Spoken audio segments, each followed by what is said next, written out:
Bonjour à toutes, bonjour à tous. Merci de nous accueillir au centre de la Maïf où on va vous expliquer un petit peu la percussion d'un radeau de survie.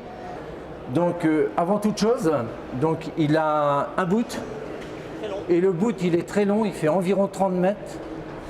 Et avant de mettre le radeau de survie sur l'eau, il est indispensable d'amarrer celui-là au navire. Indispensable. Et de le mettre, si possible, face au vent, de façon qu'il ne s'écarte pas du navire qui est en détresse.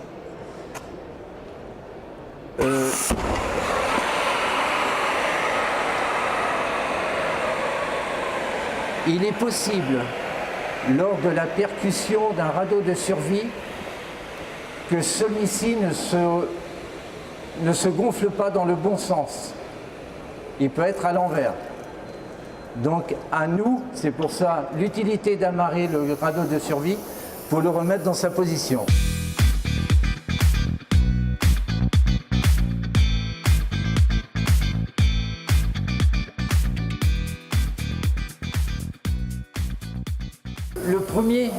Le premier outil que vous allez trouver sur un radeau de survie est le couteau.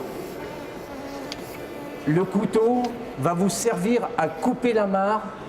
Là, vous avez amarré l'amarre du radeau de survie sur le bateau qui est en train de couler au point de feu.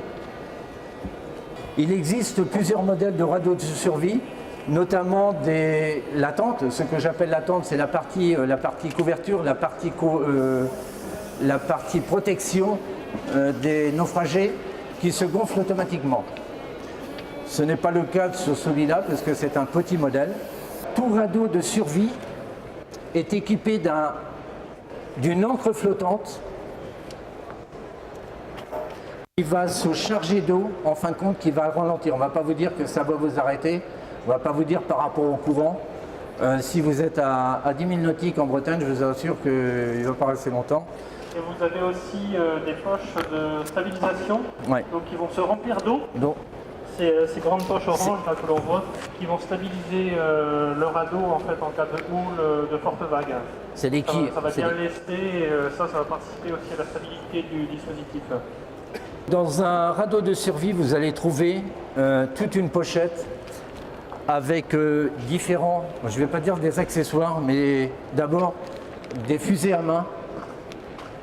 Pour vous signaler. Sachez que dans certains modèles de radeaux de survie, comme il y a des tentes automatiques aujourd'hui, donc pour la protection, et ils sont équipés aujourd'hui de feux à LED, donc qui vont vous repérer aussi sur la mer avec les équipes de recherche. Et vous allez avoir quelques rations de survie, un minimum. Normalement, un radeau de survie, il est conçu pour tenir 24 heures en mer, pour avoir une autonomie tout en faisant attention à la gestion des stocks d'eau et puis de la nourriture lyophilisée qu'il y a à l'intérieur.